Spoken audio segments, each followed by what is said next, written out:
یہ فقیر آپ کو ایک مثال اور دے دے مراقبے کے حوالے سے۔ اگر آپ میں سے کسی نے پڑھا ہو ٹیلی پیتھی، ایک علم ہوتا ہے اس کے بارے میں، ہیپنیٹائز ایک علم ہوتا ہے اس کے بارے میں، نہیں تو فقیر آپ کو بتاتا ہے یہ بھی ایک علم ہوتا ہے، اور اس علم کے ذریعے یعنی کہ وہ اتنا ایک انسان اتنا پاور حاصل کر لیتا ہے مشقیں کر کر کے کہ وہ دوسرے کے انسان کی سوچ کی لہروں کو پڑھ لیتا ہے۔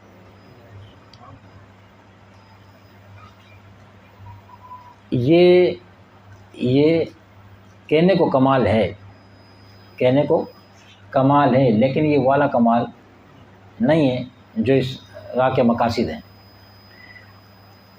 تو وہ یہ پھر یہ چیزیں حاصل کرنے والے ان کی بڑی مجبوریاں ہوتی ہیں، بہت ساری چیزیں ہوتی ہیں جو ان کو نہیں ملیں تو وہ اینڈ ہوتے ہیں، وہ نہیں کر پاتے۔ جبکہ علم روحانی جو ہے، مکمل علم روحانی جو ہے، وہ ان کی طرح ان چیزوں کا محتاج نہیں ہوتا، یہاں صرف محتاجی اللہ کی ہوتی ہے۔ تو ان کی جو پہلی مشق ہوتی ہے نا، پتہ کیا ہوتی ہے؟ وہ مراقبہ ہی ہوتا ہے،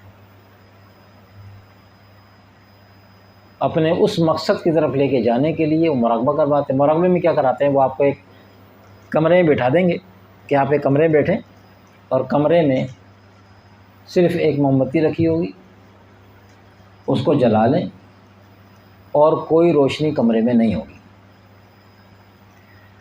اب اس کے سامنے وہ کہتے ہیں کہ آپ بیٹھ جائیں، ایسے پالتی مار کے بیٹھ جائیں، اور موم بتی کو سامنے رکھ لیں، اور جتنی دیر ہو سکے آپ نے اس موم بتی کو پلک جھپکائے دیکھتے رہنا ہے۔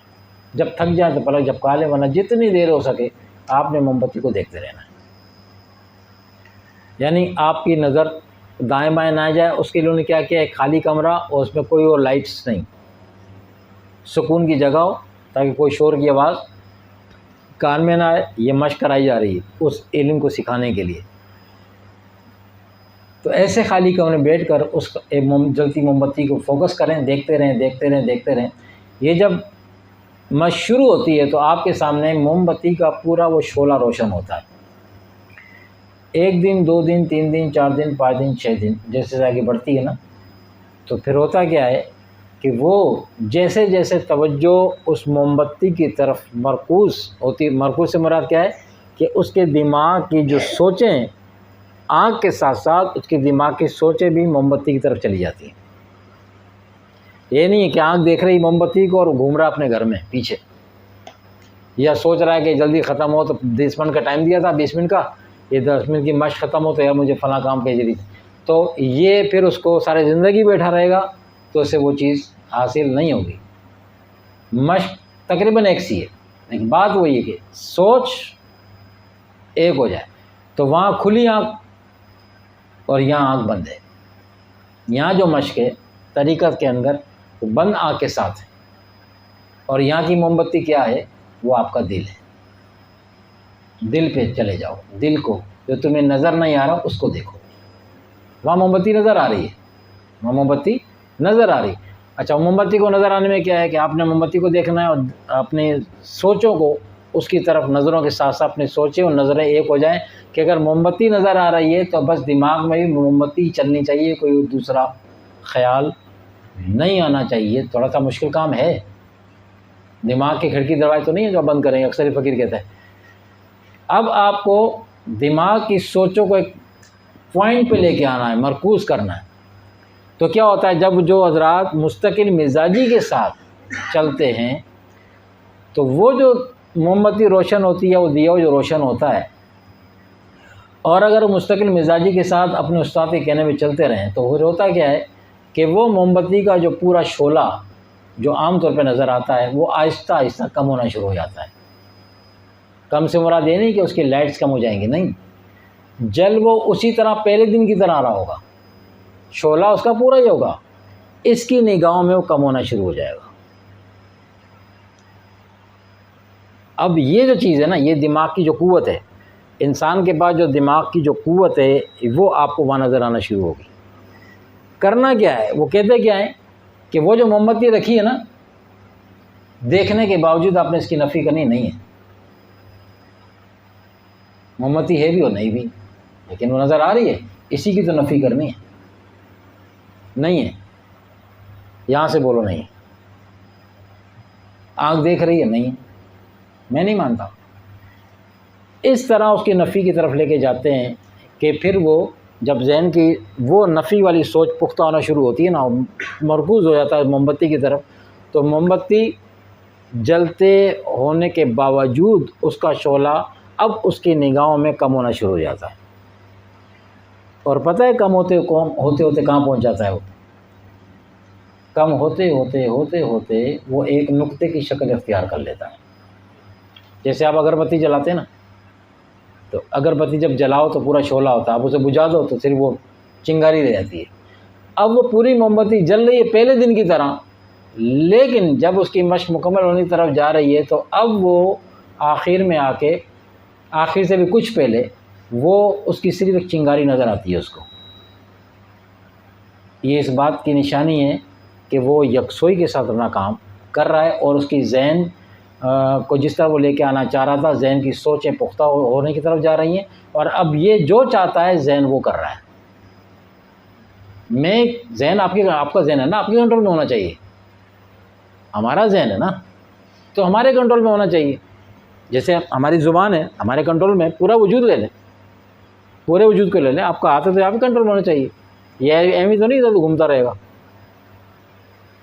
آپ کہیں بیٹھے ہو، کوئی نماز میں آپ پڑھ رہے ہو، نماز کے آپ وہ ہاتھ ایسے آپ تیار سے بیٹھے ہو اور کوئی ہاتھ اٹھا کے آپ کے زانوں پہ رکھ دے، تو یہ کیا کر رہا ہے یہ بندہ؟ یا تو یہ اپنے حواس میں نہیں بیٹھا ہوا. کبھی آپ نماز میں کھڑے ہو کے پاؤں اٹھا کے کسی اور کے پاؤں پہ رکھ دیں، تو یہ بولے اپنا ہاتھ پاؤں قابو رکھو بھائی، اپنے ہاتھ پاؤں قابو رکھو، کیونکہ یہ آپ کے ہیں. تو ہمارا کنٹرول ہے، ان کی کنٹرول. اسی طرح دماغ بھی ہے، لیکن سب سے زیادہ جو آؤٹ آف کنٹرول ہوتا ہے وہ دماغ ہوتا ہے. ہاتھ آپ کو نظر آ رہا ہے اس لیے آپ نے کھینچ لیا، لیکن اس کے اندر جو قوت کار فرما ہوتی ہے وہ دماغی کی ہوتی ہے. آنکھ کی جو بدنگاہی ہے دیکھنا، وہ یہی ہے. جب آپ دماغ کو کنٹرول میں لے آتے ہیں، اپنے دماغ کو جب کنٹرول میں لے کے آنا شروع ہوتے ہیں تو پھر، اور وہ مراقبے والی جو کیفیت ہے، بڑے راز ہیں مراقبے کرانے میں، بڑے راز ہیں ذکر الہی کے حوالے سے. تو جب آپ کی سوچیں پختہ ہونا شروع ہوتی ہیں تب دماغ آپ کے کنٹرول سے مراد کیا ہے کہ آپ کے دل کے کنٹرول میں آنا شروع ہوتا ہے. خیالات جو ہیں وہ یہاں نہیں پیدا ہوتے، خیالات دل میں پیدا ہوتے ہیں. عموماً لوگ کہتے ہیں میرے ذہن میں خیال آیا، میرے ذہن میں خیال آیا. ذہن میں خیال نہیں پیدا ہوتا، خیال دل سے پیدا ہوتا ہے، اچھا یا برا. کیوں کہ دل میں دو خانے، اور بھی خانے، اس پہ انشاءاللہ بات ہوگی. دو خانے، ایک خانے میں کون رہتا ہے؟ ملہم. ایک خانے میں رہتا ہے ملہم. ملہم کیا ہے؟ ملہم ایک فرشتہ ہے جو ہر انسان جب پیدا ہوتا ہے تو اس کے ساتھ پیدا ہوتا ہے. اور اس ملہم کا نام ملہم کیوں ہے؟ کہ وہ الہام کرتا ہے. الہام کے معنی ہے کیا؟ وہ بندے کو نیکی کی طرف دعوت دیتا ہے. یہ نیکی کا جو خیال ہمارے اندر پیدا ہوتا ہے نا، دل میں کوئی نیک کام کرنے کا خیال جو پیدا ہونا ہے، یہ اس ملہم کی دعوت ہوتی ہے. وہ اللہ کی طرف سے آپ کے پاس جو نیکی خیال پیدا ہوتا ہے، یہ ہمارا نہیں ہوتا، یہ اس کی مہربانی ہوتی ہے. اسی لیے بڑے کہتے ہیں کہ تم نیکی کر کے مت سمجھو کہ تم نیک ہو، بھول جاؤ جو کیا ہے، بس کرتے جاؤ کرتے جاؤ کرتے جاؤ، کیونکہ جو کر رہے ہو تمہارا کوئی عمل دخل نہیں ہو، تو اس کی مہربانی کرا لیا اس نے. تو ملہم کے ذریعے وہ نیکی خیال ہمارے دل میں ڈالتا ہے. ملہم وہ الہام ہم تک پہنچاتا ہے، یہ اللہ کا الہام آیا ہے. تو ملہم کا کام کیا ہے؟ نیکی کی دعوت دینا. اچھا، دوسرے گھر میں دل کا جو دوسرا خانہ ہے اس میں رہتا ہے وسواس. جو بھی انسان پیدا ہوتا ہے تو اس کے ساتھ ایک وسواس نام ہے ایک شیطان کا، جو ہر انسان کے ساتھ ہوتا ہے. وہ تو ایک بڑا خبیث، وہ عزازیل الگ ہے. یہ اسی کی ذریت میں سے ہوتا ہے، یعنی اسی کی اولاد میں سے ہوتا ہے، اور ہر انسان کے ساتھ پیدا ہوتا ہے، اور ہر انسان کے دل میں، دل کے اس خانے میں یہ رہتا ہے. اس کا کام کیا ہے؟ اس کا کام ہے، اس کے نام سے ظاہر ہے کہ یہ وسوسہ پیدا کرتا ہے. وہ کیا کرتا ہے؟ الہام کرتا ہے۔ یہ کیا کرتا ہے؟ وسوسہ پیدا کرتا ہے۔ اس کا کام ہے رب سے دور لے کے جانا، اس کا کام ہے رب کے قریب کرنا۔ تو کبھی اس کی دعوت غالب آ جاتی ہے، ہم کو معاذ اللہ کوئی غلط کام کر بیٹھتے ہیں، کوئی گناہ سرزد ہو جاتا ہے، تو کیا ہوتا ہے کہ اصل میں وہ جو خیال بد آیا تھا، ہم نے اس پہ وہ دماغ میں گیا، دماغ میں تانے بانے بنے اور جسم کے ساتھ ہم نے وہ کام کر دیا، ایکس وائی زیڈ، اللہ کے نافرمان میں کوئی بھی کام کر دیا، گناہ گار ہو گئے، مجرم بن گئے۔ اب آپ جب کوئی نیک کام کرتے ہیں تو خیال دل میں پیدا ہوتا ہے اور وہ دماغ کی طرف جاتا ہے، دماغ میں اپنے تانے بانے بن لیے اور اس کے پھر اگر آپ اس نے کام کر لیا تو پھر وہ نیک کام وقوع پذیر ہو جاتا ہے، آپ ثواب کے حقدار ٹھہرتے ہیں، یعنی مجرم کٹہرے میں کھڑے نہیں ہوتے۔ تو دل میں دو خانے، ایک میں وسواس اور ایک میں کون رہتا ہے؟ ملہم۔ تو یہ قلب کی طرف جو ذکر الہی کی توجہ دلائی جاتی ہے تو وہاں یہ معاملات چل رہے ہوتے ہیں۔ تو وہ جو واپس آتے ہیں اس طرف کے، جو وہ شعلہ ایک چنگاری کی صورت میں نظر آتا ہے، کامیابی ابھی بھی نہیں ملی اس کو، پوری موم بتی روشن ہے اور اس کی سوچ اتنی پختہ ہو گئی ہے کہ موم بتی نہیں جل رہی، نہیں کرتے کرتے کرتے کرتے وہ ایک چنگاری بن گئی، اب صرف چنگائی نظر آ رہی، اب بھی کامیابی اس کو نہیں ملی ہے۔ کب ملے گا پتہ ہے؟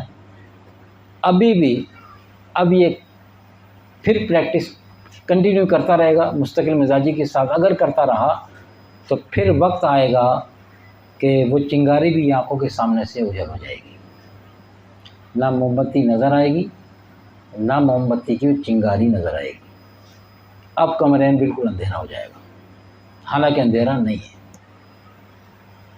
اندھیرا نہیں ہے، لیکن اس کو اندھیرا اس نے کیا کیا؟ اس کو جو بٹھایا گیا تھا کہ تجھے اس روشنی کی نفی کرنی ہے، یہ موم بتی نہیں ہے، پہلے یہ کمال حاصل کر، وہ مقصد تو ابھی آگے ہے، پہلے یہ کمال ہے۔ یہ کمال حاصل کرنے کے لیے کیا ہے کہ دل اور دماغ کو ایک نقطے پر لے آؤ، ایک نقطے، جو دل کہے دماغ سے اس کو تسلیم کرواؤ۔ اللہ نے فرمایا وَاذْكُرْ رَبَّكَ فِي نَفْسِكَ، میرا ذکر اپنے دل میں کرو۔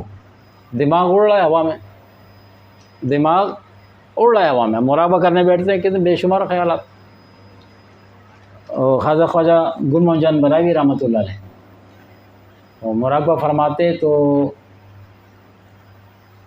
آپ بعض اوقات مراقبہ جو شروع ہوتا ہے نا، گہرا ہلکا بنتا مراقبہ کرتے تو آپ بنفس نفیس لوگوں کے سینوں پہ سے اپنا دست مبارک لگاتے،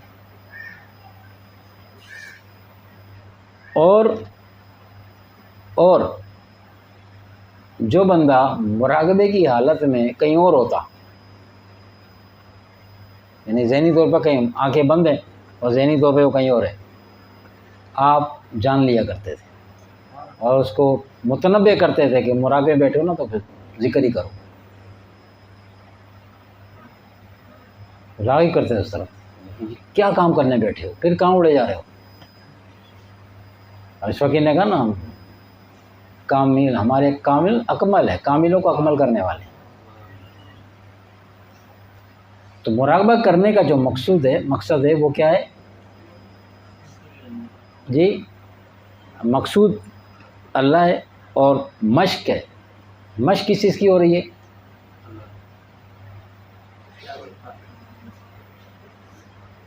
اپنی سوچ کو، ذہنی سوچ کو کنٹرول میں لے آؤ، دماغ آپ کے کنٹرول میں ہو۔ دماغ کس کے کنٹرول میں ہو؟ دماغ میرے کنٹرول میں آئے، میں کون ہوں؟ یہ وہ کوشچن مارک ہے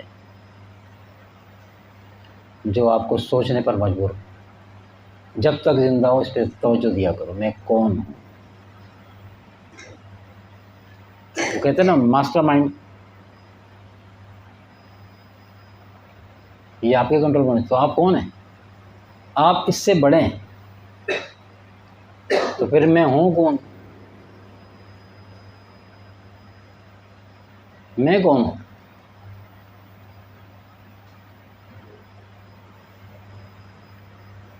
تو تصوف کا جو طریق ہے، بہرحال آ جائیں، وہ بڑی گہری بات ہے. یہ آہستہ آہستہ آہستہ آہستہ آپ کو بڑے نرم گرم طریقے سے اسی پوائنٹ کی طرف لے کے جانا مقصود ہے کہ آپ اپنے آپ کو پالیں. آپ کیا ہیں؟ آپ کے اندر جو راز چھپا ہوا ہے، اپنے من میں ڈوب کر پاجا سراغ زندگی. کیوں پھرتا ہے بن بن میں؟ کیوں پھرتا ہے بن بن میں؟ ارے ڈھونڈ اسے اپنے من میں. وہ گھاٹیاں، وہ جنگل، وہ سب تیرے اندر ہے. اپنے اندر ڈوب، باہر کہاں گھوم رہا ہے؟ کیوں پھرتا ہے بن بن میں؟ ڈھونڈ اسے اپنے من میں. تو یہ جو اشارے دیے گئے ہیں، مثال کے طور پہ صحابہ کرام رضوان اللہ تعالیٰ علیہ مجمعین کی سیرت، بس آخری بات ہمارے سامنے ہے. تو ہم دیکھتے ہیں کہ صحابہ کرام رضوان اللہ تعالیٰ علیہ مجمعین کو یہ جو جتنے معاملات ملے، آقا علیہ السلام کی صحبت سے، فیض و برکات سے ملے. اور امام ربانی رحمۃ اللہ فرماتا ہے کہ ہمارا سلسلہ جو ہے بئی نہیں، صحابہ کرام کا طریق ہے، اس طریق پر قائم ہے. اور فرماتا ہے کہ ہمارے سلسلہ نقشبندیہ مجددیہ کا دار و مدار سارے کا سارا صحبت پر موقوف ہے. عبادات اپنی اپنی ہمت کے مطابق کوئی کم کرتا ہے، کوئی زیادہ کرتا. آپ نے عبادت کا لفظ نہیں فرمایا کہ جو زیادہ کثیر عبادت کرنے والا ہوگا، ہمارے سلسلے کا جو دار و مدار ہے وہ عبادات کے اوپر ہے. پھنس جاتے. پہلے کہ اپنی اپنی ہمت ہے، کم ہمت نہیں کر پا رہا تو گیا پھر وہ. یہ تو مہربانی فرما دیا صاحب کہ وہاں سے اٹھایا، وہیں سے اٹھایا کہ صحابہ کرام رضوان اللہ تعالیٰ نے، ان کی تو محنتیں تھیں، اور ان کی محنتیں بھی کیا محنتیں تھیں کہ وہ ان کی محنت تو کوئی پہنچ بھی نہیں سکتا، اور نہ ان کی وہ صحبت کے اثرات جو ان کو حاصل تھے وہ کوئی حاصل کر سکتا ہے. لیکن وہ جو آقا علیہ السلام نے ارشاد فرما دیا نا کہ میں نے ابوبکر کے سینے میں سب کچھ ڈال دیا ہے جو رب نے میرے سینے میں ڈالا ہے.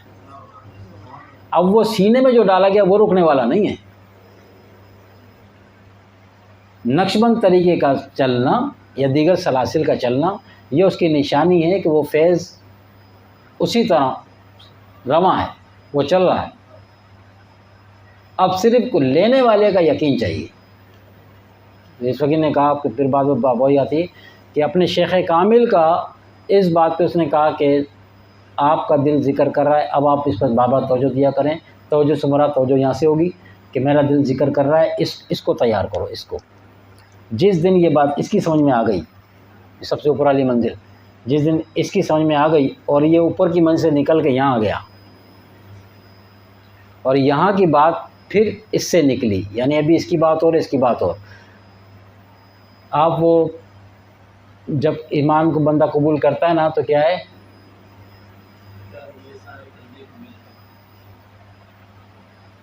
زبان کے ساتھ اقرار کرنا لا الہ الا اللہ محمد رسول اللہ، ٹھیک ہے، یہ زبان سے اقرار ہو گیا. بظاہر تو وہ اسلام قبول کر لے گا، لیکن دوسری شرط لگا دی ہے، اور اس کے ساتھ اللہ واقف ہے. اس حال میں تیری زبان اس کلمے کا اقرار کرتی ہو کہ تیرا دل اس کی تصدیق کر رہا ہو. یہ جو دوسری ہے نا، یہ طریقت ہے، یہ باطن باؤنڈ کر دیا اللہ تعالیٰ کہ تو بظاہر، یعنی کہ کوئی منافق آ جائے، منافقین آتے تھے نا، دھوکہ دیتے تھے یہ تو، لیکن آخرکار ان کا پردہ چاک ہو گیا. ایک وقت آیا ان کا پردہ چاک کر دیا گیا. آقا علیہ السلام نے جو وقت سے پہلے ان کو نہیں بتایا تو اللہ کی رضا نہیں تھی اس میں کہ ان کو وقت پہ ذلیل کرنا ہے، ان کو وقت آنے پر ذلیل کرنا ہے.